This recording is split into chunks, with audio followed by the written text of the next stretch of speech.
Neno letu ambalo tunalisikia siku ya leo ni chini ya kitu kisemacho ugonjwa huu si wa mauti. Ugonjwa huu si wa mauti. Maneno haya aliyazungumza Yesu wakati mmoja. Ilikuwapo familia ya watu watatu, wadada wawili, Martha na Mariamu, na ndugu yao wa kiume Lazaro. Hawa walikuwa wanaishi katika mji wa Bethania. Wakati wakiwa katika mji wa Bethania,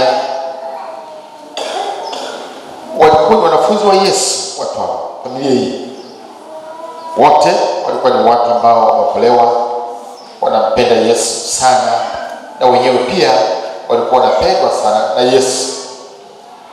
Ikatokea sasa ndugu yao wa kiume Lazaro akawa ni mgonjwa sana, karibu ya kufa. Dada zake Martha na Mariamu wakatuma ujumbe kwa Yesu ili aweze kuja pale kwao kumponya ndugu yao Lazaro. Sasa Yesu alipopata ujumbe ule, kabla hajafika kule, alipopata ule ujumbe ya kwamba Lazaro ni mgonjwa sana na anakaribia kufa, ndipo Yesu aliposema kwamba ugonjwa huu sio wa mauti, bali ni kwa ajili ya utukufu wa Mungu, ili mwana wa Mungu apate kutukuzwa kwa huo. Twende katika maandiko, kitabu cha Yohana sura ile ya 11 mstari wa kwanza mpaka mstari wa 4. Yohana sura 11 mstari wa kwanza mpaka wa 4. Basi mtu mmoja alikuwa hawezi, na alikuwa anaumwa, Lazaro wa Bethania, mwenyeji wa mji wa Mariamu na Martha dada yake. Ndiye Mariamu yule aliyempaka Bwana marhamu, akamfuta miguu kwa nywele zake, ambaye Lazaro nduguye alikuwa hawezi. Basi wale maumbu wakatuma ujumbe kwake wakisema, Bwana, yeye umpendaye hawezi. Naye Yesu aliposikia alisema, ugonjwa huu si wa mauti, bali ni kwa ajili ya utukufu wa Mungu, ili mwana wa Mungu atukuzwe kwa huo. Tunaona katika Biblia hapa dada zake wakituma ujumbe kwa Yesu, na tena wakieleza kwamba yeye umpendaye hawezi. Lazaro alikuwa ni mwanafunzi wa Yesu, na tena alikuwa anapendwa na Yesu. Na sio yeye tu, hii familia yote kwa jumla Yesu alikuwa anapenda. Kiangalia hapa katika Yohana sura ya 11 mstari wa 5. Yohana 11 mstari wa 5. Na Yesu alimpenda Martha na umbo lake na Lazaro. Dada zake pia walikuwa wanapendwa na Yesu, walikuwa ni wanafunzi wa Yesu. Lakini tunaona Lazaro anaumwa, tena ni ugonjwa unaofanya awe amekaribia kufa kabisa. Mahali hapa kuna kitu cha kujifunza. Wengine wanadhani ya kwamba wakiokolewa hawataumwa, wakiokoka hawatapata matatizo, wakiokoka hawatakutana na changamoto mbalimbali. Na sivyo ilivyo. Lazaro, yeye anayependwa na Yesu, anaumwa, ni mgonjwa. Sio ajabu watu tunaompenda Yesu kuugua. Sio ajabu watu waliokolewa kuwa wagonjwa. Sio ajabu. Lakini tunachoona hapa ni kwamba ndugu zake Lazaro walipeleka ujumbe kwa Yesu. Tukipata matatizo hayo, lolote lile ambalo litatusibu, sisi tupeleke ujumbe kwa nani? Tupeleke ujumbe kwa nani? Tupeleke ujumbe kwa Yesu. Tumweleze Yesu, tuombe. Tena mimi inasema hata kabla hujaenda hospitali, kwanza peleka ujumbe kwa Yesu. Kabla hujaenda kokote, hujaenda polisi, hujaenda kwa wakwe, hujaenda kwa yoyote yule ambaye unadhani kwamba ni mwanadamu atakusaidia, peleka ujumbe kwa Yesu. Martha na Maria wakapeleka ujumbe kwa nani? Kwa Yesu. Yesu akasema ugonjwa huu si wa mauti, bali kwa ajili ya utukufu wa Mungu. Kumbuka, Martha na Mariamu walipopeleka taarifa kwa Yesu, hali ya Lazaro ilikuwa ni mbaya.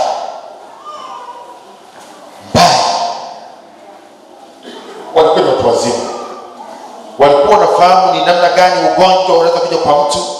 Yule mtu akawa amezidiwa, hali imekuwa mbaya, au wakaona kabisa kwamba hapa ipo hatari ya mauti.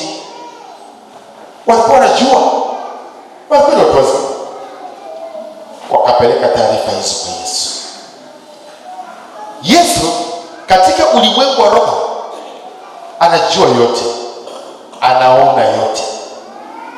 Tunapomwendea na kumpelekea ujumbe, tunafanya tu jambo la kibinadamu, lakini Yesu anajua yote. Alimuona katika roho Lazaro akiwa mgonjwa upande wa pili, na tena akaona katika ugonjwa alionao Lazaro, nyuma yake ilikuwako roho ya mauti. Ndio maana akasema ugonjwa huu si wa mauti. Aliiona mauti ikiwa imemzingira Lazaro, aliona katika roho. Akasema ugonjwa huu sio mauti. Hakuzungumza vile kwa namna ya kuwafariji ndugu wa Lazaro. Hayakuwa maneno ya kufariji, hayakuwa maneno ya kuzungumza tu kwa sababu wanaweza kuzungumza. Lakini Yesu aliposema ugonjwa huu si wa mauti, kauli ile ilikuwa ni kauli ya mamlaka. Ilikuwa ni mamlaka kwamba ugonjwa huu si ugonjwa wa mauti. Aliiona mauti imemzingira Lazaro, ndipo alipotamka kwamba ugonjwa huu sio mauti. Lakini ukweli ni kwamba Lazaro alikuwa anakaribia kufa. Biblia inaeleza jinsi ambavyo Yesu bado alikuwako katika mji huo. Siku 2 tena zikapita, yuko pale pale, akakaa bado pale siku 2 tena mbele. Hajaenda kule alikuambiwa kwamba Lazaro anaumwa, yuko hoi, taabani, anakaribia kufa. Angalia Yohana sura 11 mstari ule wa 4 mpaka mstari wa 7. Yohana sura ya 11 mstari wa 4 mpaka mstari wa 7. Naye Yesu aliposikia alisema, ugonjwa huu si wa mauti, bali ni kwa ajili ya utukufu wa Mungu, ili mwana wa Mungu atukuzwe katika huo. Naye Yesu alimpenda Martha na umbu lake na Lazaro. Basi aliposikia kwamba hawezi, alikaa bado siku 2 pale pale alipokuwapo. Kisha baada ya hayo akawaambia wanafunzi wake, twendeni Uyahudi tena. Amepata taarifa Lazaro yu mgonjwa sana. Amepata taarifa baada ya maombi yako, wewe ambaye umekuwa ukiomba, umekuwa ukiendelea kuomba, Yesu amekwisha kupata taarifa. Tena taarifa hiyo inakuja juu ya yale ambayo anayajua tayari kuhusiana na maisha yako. Akakaa bado siku 2 akiwa pale pale. Baadaye anawaambia wanafunzi wake, twendeni tena Uyahudi. Wakati Yesu anakwenda kumhudumia Lazaro, pale Bethania akakuta Lazaro siku 4 zimepita, alishakufa, amezikwa. Siku 4 zimepita. Dada yake Martha akaanza kumwambia Yesu, Bwana, kama ungalikuwako hapa, ndugu yangu angalikufa. Kama ungewahi, ungekuja wakati ule tumekupa taarifa kwamba Lazaro ni mgonjwa sana, angalikufa. Lakini sasa Yesu, umechelewa. Lazaro ana siku 4 kaburini. Kumbuka Yesu alipopata taarifa hizi mwanzo alisema ugonjwa huu sio wa mauti. Amen. Maana ni kwamba ugonjwa huu hautamuua Lazaro. Lazaro hatakufa. Anafika anakuta Lazaro ana siku 4 kaburini. Lakini kabla ya hapo ilikuwa aliwaambia wanafunzi wake, twendeni, Lazaro amelala, inaenda nikamwamsha. Lazaro amelala, twendeni, inaenda huko kumwamsha. Sasa anamwamshaje mtu huyu ambaye amekufa, yuko kaburini siku 4, amekwisha kuzikwa? Wanafunzi wake wakasema kama amelala atapona, wakidhani ya kwamba anazungumza habari ya Lazaro kulala usingizi. Kumbe Lazaro alikuwa amekufa. Akawaambia waziwazi, Lazaro amekufa, na mimi nafurahi kwamba siku wako huko. Unajua wakati mwingine unaweza kusoma neno la Mungu ukasikiliza maneno ya Yesu ukabaki unashangaa, Yesu anafurahi Lazaro amekufa. Leo watu wakisema kwamba huyu ni mchawi, unafurahije kifo cha mwingine? Kinachokufurahisha ni nini?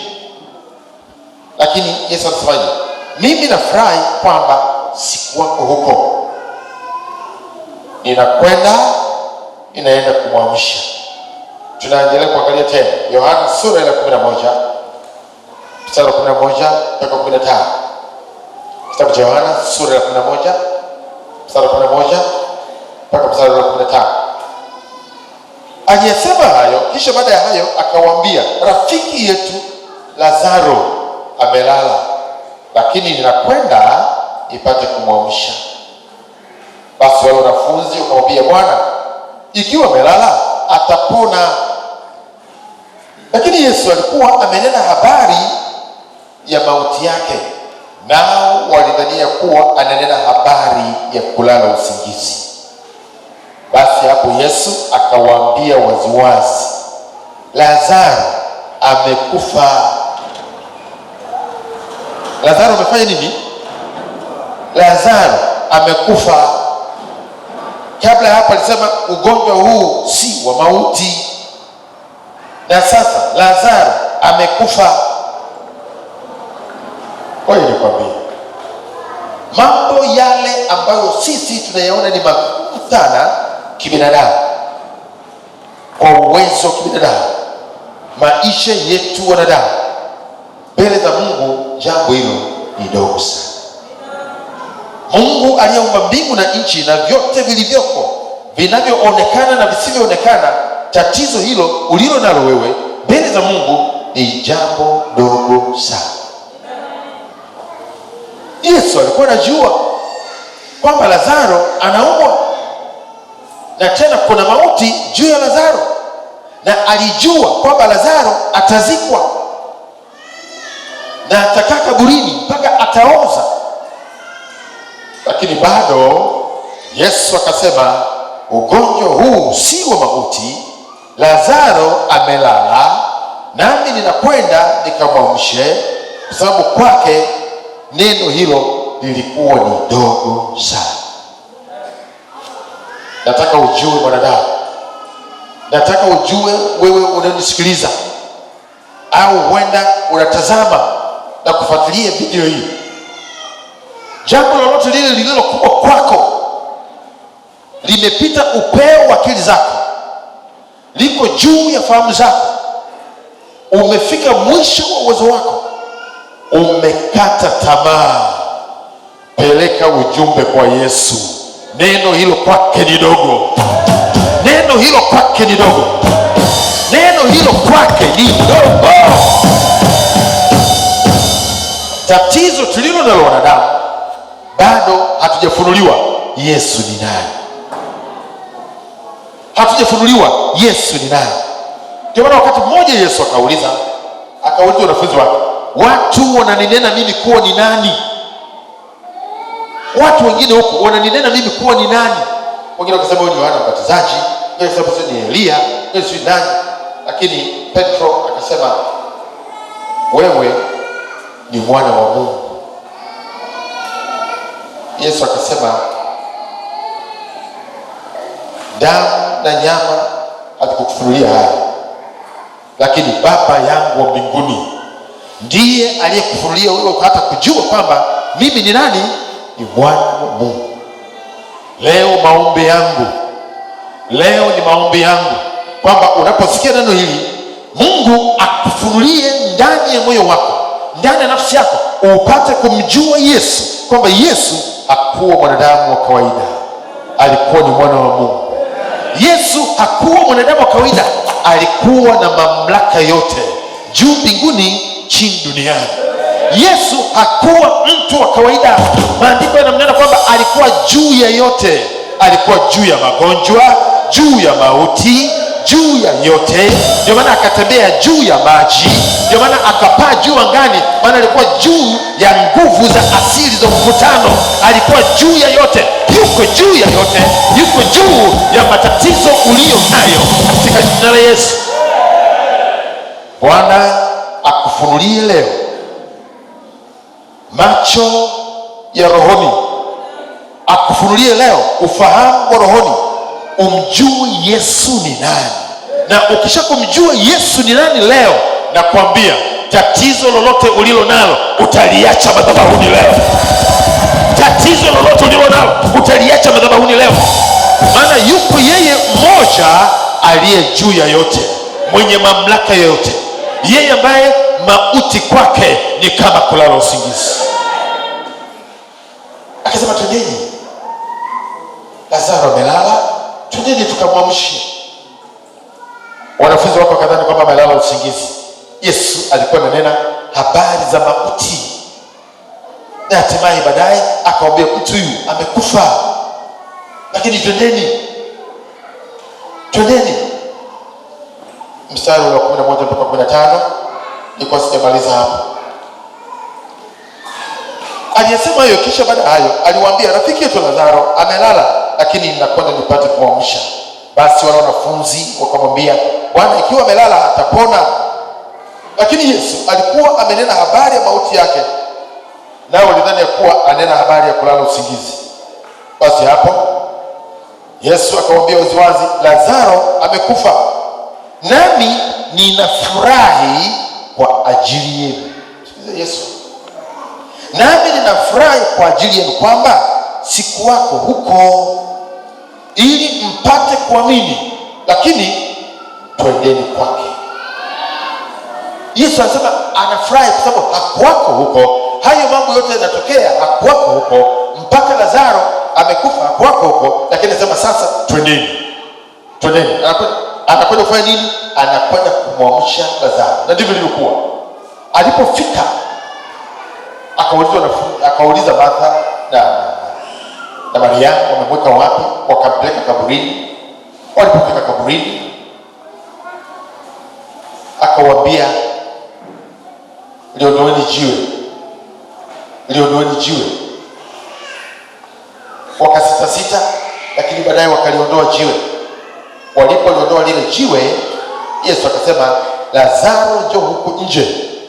Na yule aliyekuwa amekufa, yule ambaye ndugu zake walikuwa wanasema kwamba ameoza sasa, yule ambaye alikuwa amezikwa mbele ya macho ya watu wengi wanadamu, akatoka kaburini hali yu hai. Haleluya, haleluya. Kweli kwa kweli, Yesu mwenyewe wakati mmoja alisimama mbele za watu akawaambia, nimepewa mamlaka yote ya mbinguni na ya duniani. Watu bado hawaelewi maana yake ni nini, bado hawaelewi maana yake ni nini. Mimi nakwambia, neno la Mungu likifunuliwa kwako, ukapata ufunuo wa neno, ukajua neno hili limefunuliwa kwako, ili wewe upate kulijua hilo neno, utembee katika huo ufunuo, utaiona raha ya kumjua Yesu. Utaiona raha ya kumjua Yesu. Utauona uzuri wa kumjua Yesu. Leo watu wengi hawauoni uzuri wa Yesu, hawaioni raha ya Yesu, kwa sababu hawajafunuliwa neno. Ukifunuliwa neno la Mungu, utaujua uzuri wa Yesu. Yesu anayo mamlaka yote juu mbinguni na chini duniani. Mathayo sura ya 28 mstari wa 18. Mathayo sura ile ya 28 na mstari ule wa 18. Yesu akaja kwao, akasema nao, akawaambia, nimepewa mamlaka yote mbinguni na duniani.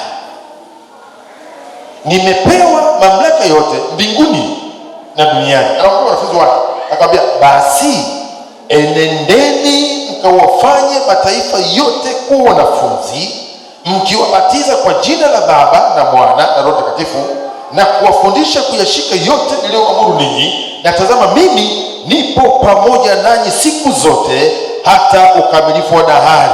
Na tazama, Yesu yuko pamoja nasi hapa siku zote hata ukamilifu wa dahari. Na tazama, Yesu yuko mahali hapa siku zote hata ukamilifu wa dahari.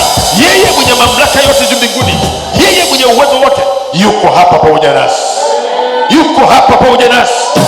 Ndio nakwambia, usiogope, iko mamlaka ya Yesu. Mamlaka ya Yesu ni zaidi ya mamlaka ya wachawi. Mamlaka ya Yesu ni zaidi ya mamlaka ya hao waliokuroga, ni zaidi ya mamlaka ya hao waliokunenea mabaya, ni zaidi ya mamlaka ya hao waliokulaani. Iko mamlaka ya Yesu iliyo juu yao katika jina la Yesu. Yeye yu juu ya yote. Sema yeye juu ya yote. Sema yeye yu juu ya yote. Yu juu ya yote. Yohana sura ya 3 mstari wa 31. Kitabu cha Yohana sura ile ya 3 na mstari ule wa 31. Yeye ajaye kutoka juu, huyo yu juu ya yote. Yeye aliyo dunia, asili yake ni ya dunia, naye anena mambo ya duniani. Yeye ajaye kutoka mbinguni yu juu ya yote. Na huyo anayenena hapo ni Yesu. Yesu yuko juu ya yote mwanamke. Yesu yuko juu ya yote mwanamume. Huenda umeteswa na kuteseka sana unapolisikia neno hili. Huenda upo katika hatua ya mwisho, umekata tamaa. Unaona ni kama mauti imekuzingira. Unaona ni kama mwisho wako umefika. Yuko Yesu aliye juu ya yote leo kwako. Yuko yeye aliye juu ya yote kwako leo. Kuna maelfu kwa mamilioni ya watu wako nje ya jengo hili sasa. Kuna malaki ya watu wengi wako nje ya mahali hapa sasa. Lakini ni Mungu aliyekutoa wewe kule ulikokuwako. Ni Mungu aliyekuleta kutoka kule ulikokuwa, umekuja hapa. Nakwambia hivi, ujumbe wako umefika kwa Yesu. Ujumbe wako umefika kwa Yesu. Kama jinsi ambavyo ujumbe wa Martha na Mariamu ulifika kwa Yesu, akasema ugonjwa huu sio mauti, ndio maana umekuja hapa. Ujumbe wa Yesu umekufikia na ujumbe wake umefika kwa Yesu, ndio maana umekuja mahali hapa siku ya leo. Ninakueleza, ninakutamkia, ninatoa kauli ile ile ambayo Yesu aliitoa kwa wale ambao walitumwa na Martha na Mariamu. Ugonjwa ulionao sio mauti. Ugonjwa ulio nao sio mauti. Piga kelele, ugonjwa ulio nao sio mauti. Ugonjwa ulio nao sio mauti. Sikiliza, mauti manake ni nini? Mauti ni mwisho wa mwanadamu hapa duniani. Mwanadamu akipatwa na mauti, mtu huyo hataonekana tena mitaani. Kitakachofuata hapo ni kuzikwa na habari zake zimeishia hapo. Ni mwisho. Kwa hiyo mauti ni mwisho wa mambo yote. Tatizo ulilo nalo linaweza likafika kwenye mauti, maana kwamba kitu hicho kimekufa. Biashara yako inaweza kukabiliwa na mauti, ndio inakwenda mufilisi kabisa, kwishu ya mbali. Ndoa yako inaweza kafikiria mauti, imekufa, haitaendelea tena. Familia hiyo, ndoa hiyo haipo, imekufa. Vitu vingi vinaweza vikafa. Kazi zetu zinaweza zikafa, zikafikiria mauti. Furaha ulio nayo inaweza kuwa imekufa. Sio mtu tena ambao unatembea katika furaha, unaishi katika furaha. Amani ulio nayo, uchumi wako unaweza kuwa umefikiria mauti. Afya yako, ijapokuwa unatembea, ni kama kuna viungo vimekufa, vimefikiria mauti, vimefikiria mwisho. Hakuna matumaini tena. Mwisho wa wanadamu wa kukusaidia umefikia mwisho. Kila kitu kimekoma. Inaonekana kama hali ulio nayo utaendelea kuishi nayo hivyo. Hakuna matumaini tena, hakuna namna nyingine tena. Kibinadamu ni kama umefikia mwisho wa juhudi zote, umekwama, hakuna njia, hakuna namna nyingine. Nakwambia ugonjwa huo ulio nao sio mauti. Tatizo hilo ulilo nalo halijafikia mauti bado. Bado iko njia nyingine, bado kuna namna nyingine ambayo Mungu anaweza kuingilia kati. Bado yuko Yesu, anaweza kukutoa hapo, anaweza kurudishia tena uhai, anaweza kuifufua ndoa yako, anaweza kuifufua afya yako. Bado viungo vyako vinaweza vikafanya kazi tena. Bado biashara yako inaweza kuinuka tena ikawa hai. Bado maisha yako ambayo umekatia tamaa yanaweza kainuka tena, ukakuinua juu, ukawa juu tena. Bado unaweza kutembea juu ya maji. Yesu aliye juu ya yote akakuinua na wewe, akakuleta pale alipo yeye mwenyewe, na wewe ukawa juu ya maadui zako, ukawa juu ya matatizo yako, ukawa juu ya yale yaliyokusibu kwa miaka mingi. Oh, Bwana akufunulie leo. Yesu akufunulie leo. Ni mwisho wa mambo yote. Lazaro ilionekana ni kama amekwisha kufa, amezikwa. Siku 3 zimepita, watu wamekwisha kutawanyika kwenye msiba, maisha yanaendelea. Na ndivyo inavyoonekana kwako. Watu wamekata tamaa, wewe mwenyewe umekata tamaa, ni kama umeshazikwa. Siku zimekwisha kupita, watu wamekuja kusahau hiyo habari, maisha yanaendelea kwa namna nyingine. Na kuambia bado uko mlango kutokea, bado uko mlango kutokea, bado uko mlango wa Yesu. Wanadamu wamekwama, wanadamu wanasema sasa basi, wanadamu wamekwisha kuzika, wanadamu wamekwisha kusahau, wanadamu wamekwisha kuacha. Hapo ndipo anapoanzia Yesu ninayemhubiri. Hapo ndipo anapoanzia Yesu ninayemhubiri. Yesu anaanza na wewe baada ya watu kuwa wamekuzika, umeoza. Yesu anaingilia kati. Yesu anakuja katikati ya hilo. Unaamini? Unaamini? Unaamini? Sikiliza, nimemwona Mungu akifanya mambo mengi sana katika mazingira ya watu waliokata tamaa kabisa. Nakumbuka wakati mmoja iko familia moja walikuwa wameniita, familia watu wazito, wamesikia habari za Yesu kupitia sisi, jinsi vile Mungu anafanya, wakaniita kwamba tunakuhitaji mtumishi uje ufanye huduma huko kwetu. Nikawa nimekwenda, maana nilikuwa nimeitwa na watu ambao wananifahamu, wananiheshimu sana, nimeenda pale. Nilipofika kule, wakaniambia mtumishi,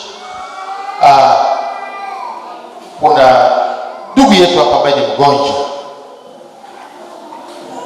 ana uvimbe tumboni, na alikuwa anaonekana ni kama mtu ambaye ni mjamzito kabisa, lakini ilikuwa ni ugonjwa wa uvimbe.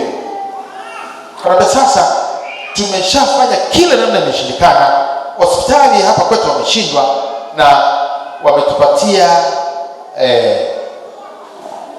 referral ya kumhamishia huyo mgonjwa India, akatibiwe India. Kwa hiyo kila kitu kipo tayari, kimeshafanyika.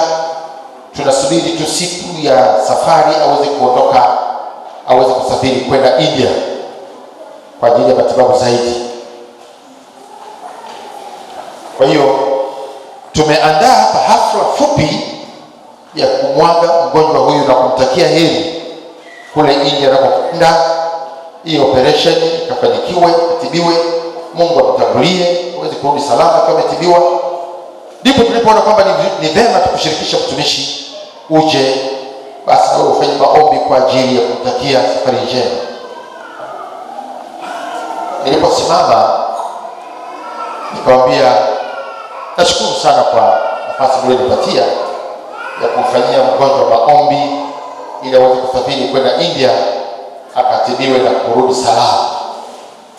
Nikamwambia, lakini Mungu ninayemtumikia mimi si Mungu wa kuwasindikiza wagonjwa wakatibiwa na wanadamu alafu warudi salama. Mungu ninayemtumikia mimi, yeye mwenyewe ni mponyaji. Nilikuwa nametoa macho hawaelewi kwamba nataka kukataa kumwambia mgonjwa wao au vipi. Nikamwambia, kwa hiyo huyu Mungu ambaye ninamtumikia, yeye yu juu ya yote, ana mamlaka yote.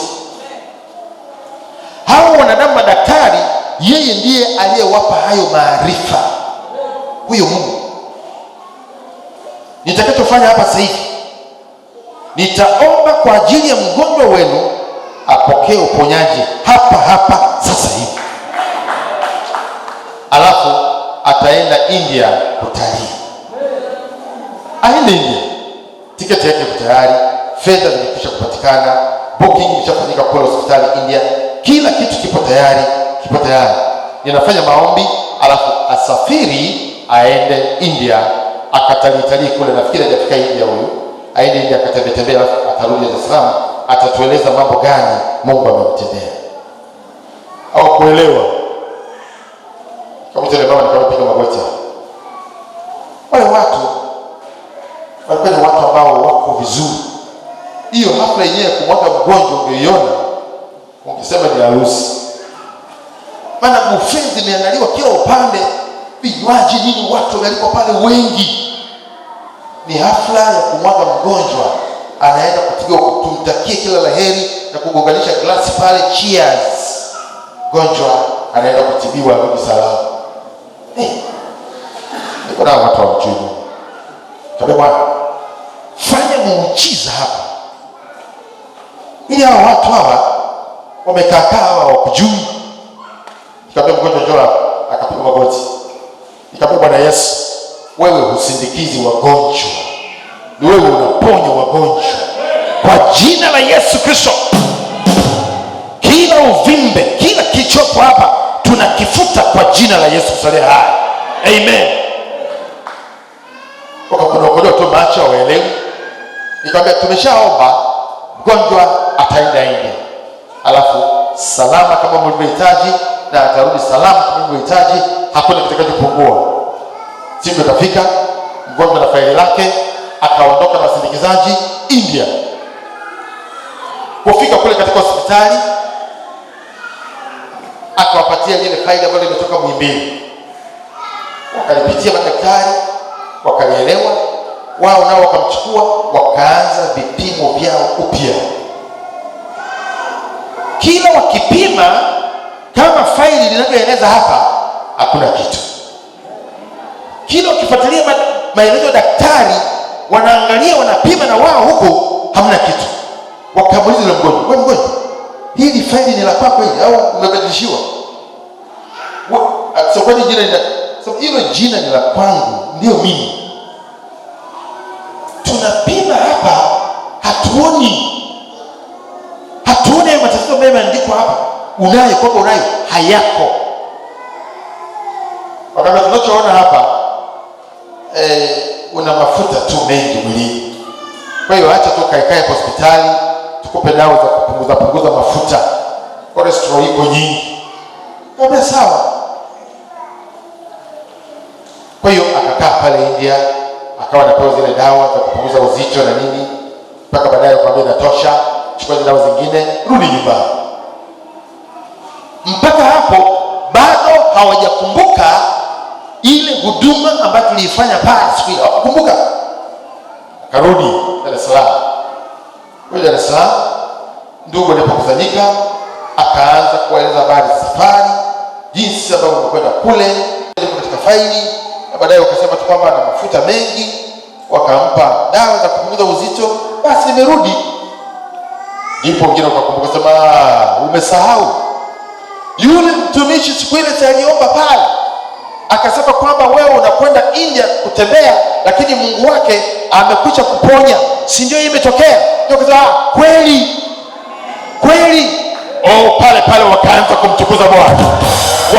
kumtukuza Bwana, Ndipo walipokumbuka, wakanipigia simu, mtumishi, nikamwambia ndio, mgonjwa alisharudi, amerudi hapa kama ulivyokuwa umesema. Amekwenda India, wamejaribu kutafuta tatizo, hawakuliona, amerudi hapa akiwa mzima kabisa. Yesu anaweza. Yesu yuko juu ya yote. Yesu ana mamlaka. Sikiliza, kabla hujaja hapa Yesu anakuona. Kabla hujaja hapa Yesu anajua matatizo yako. Kabla hujaja hapa Yesu anajua kila kitu kuhusiana na maisha yako. Wakati mmoja Filipo akamchukua Nathanaeli ndugu yake, akampeleka kwa Yesu. Alipofika kwa Yesu, Yesu akamwangalia, akasema, Mwisraeli kweli, hakuna hila ndani yake. Bwana, umepataje kunijua? Akasema, mimi nakujua. Kabla Filipo hajakuita, ulipokuwa chini ya mtini na alikuona. Nathanaeli hapo, naona ya kuwa wewe ni nabii, ni mtumishi wa Mungu. Akasema, unaamini kwa sababu nimekuambia hivyo? Utaona mambo makubwa zaidi. Ukiamini utaona mambo makubwa zaidi. Ukimwamini Yesu lazima uone mambo makubwa kabisa. Lazima uone mambo makubwa katika maisha yako, kwa sababu Yesu ni mtu mkuu mno. Hawezi kuwa ndani ya mtu, hawezi kuambatana na mtu na huyu mtu asiuone ukuu wa Yesu, asiuone uwezo wake Yesu. Familia hii ya Martha na Mariamu na Lazaro waliuona ukuu wa Yesu, waliuona uzuri wa Yesu, wakapata raha ndani ya Kristo. Maana yeye aliyekuwa amekufa amesahauliwa. Watu wakajua kwamba hapa hakuna kinachoendelea tena. Anakuja Yesu, yeye ambaye alikuwa anampenda. Mmemweka wapi Lazaro? Rafiki yangu. Wakampeleka. Lazaro, toka nje. Akatoka nje Lazaro. Sasa huyu Yesu hajabadilika. Bado ni Yesu yule aliye juu ya yote. Bado ni Yesu yule mwenye mamlaka yote. Ni yeye yule jana na leo na hata milele. Anaweza kutenda kwako, anaweza kutenda kwako, anaweza kukutendea leo, na atakutendea leo, atakutendea leo, atakutendea leo, atafanya kwako leo. Umekuja hapa, una shida gani? Mauti imekuja juu yako katika nini? Imekukuta wapi mauti? Kuna mauti imekuzingira katika maisha yako, kuna mauti katika biashara, kuna mauti katika ndoa, kuna mauti wapi? Ni watoto wako. Ni nini? Mauti kwenye tumbo la uzazi ambalo halishiki mimba. Mauti katika nini? Ugonjwa huo ulionao sio mauti. Ugonjwa huo ulionao sio mauti. Tatizo hilo ulilonalo sio la mauti. Tatizo hilo ulilonalo sio la mauti, katika jina la Yesu tutolea hai. Leo unafunguka, leo utapokea. Yesu yu juu ya mauti. Leo amekuleta hapa, haijawa bure kwako mwanamke, mwanamume. Tatizo lolote ulilonalo leo utaliitia jina la Yesu, na nitakapokuambia sasa simama pale ulipo, anza kufanya jambo ambalo ulikuwa huwezi kufanya, utashangaa mauti imekuachia. Ulikuwa huwezi kutembea, utaanza kutembea, utaanza kutembea. Ulikuwa huwezi kuangalia, macho yatafunguka, utaanza kuona. Ulikuwa husikii vizuri, utashangaa masikio yamefunguka, unaanza kusikia. Chochote kile ambacho kimekufa kwako, Bwana anakwenda kurejesha uzima leo. Leo Yesu anakuamsha, leo Yesu anakuamsha, leo Yesu anakuamsha.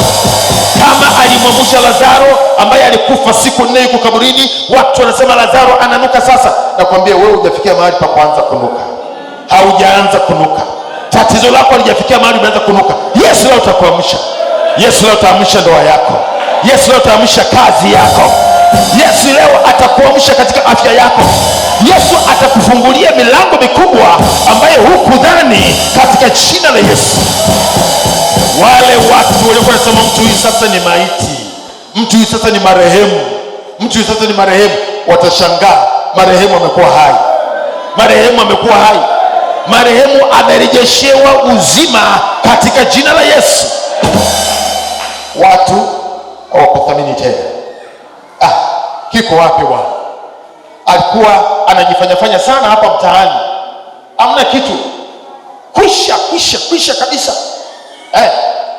Sio kwa anajifanya sana. Kiko wapi sasa? Mwangalieni, si huyu anaumwa, amekongoroka, amebakia mifupa tu.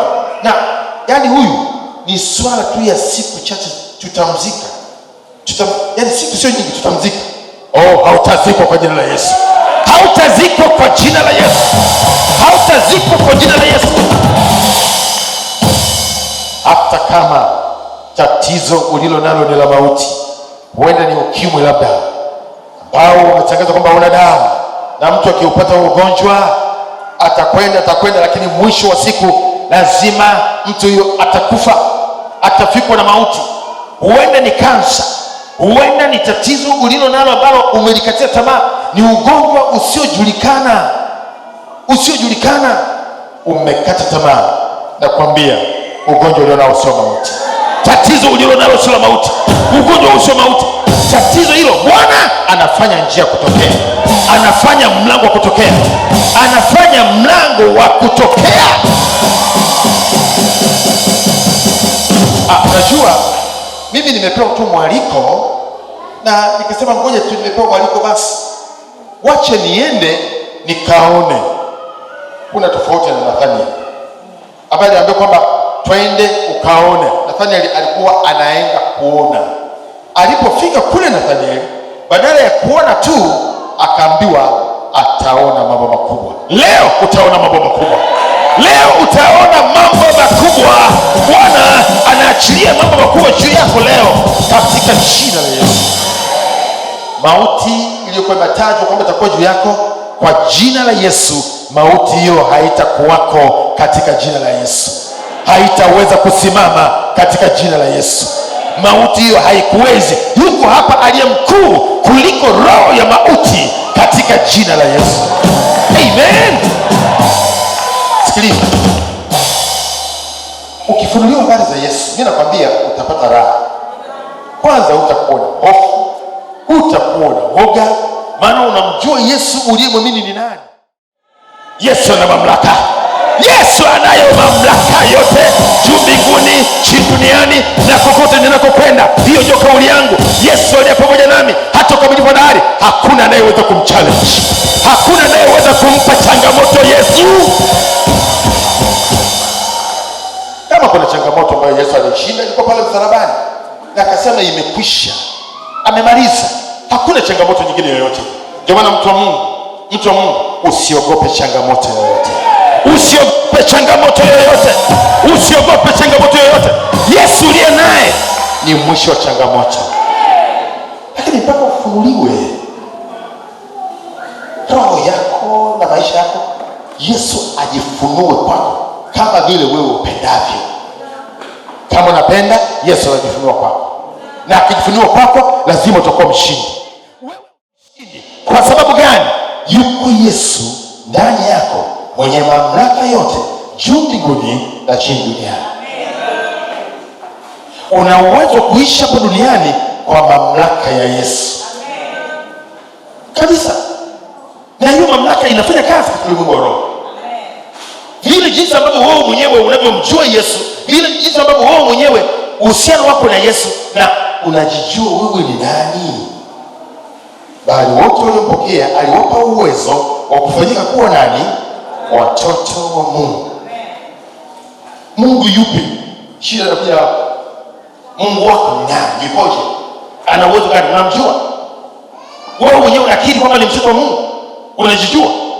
Unafahamu hivyo? Mimi ninajua kwamba ni mtoto wa Mungu. Alafu najua kwamba nina mamlaka yote juu mbinguni na chini duniani. Maana tumepewa amri ya kukanyaga nyoka na nge na nguvu zote za yule adui, wala kuna kitu cha kufanya nini? Cha kutudhuru.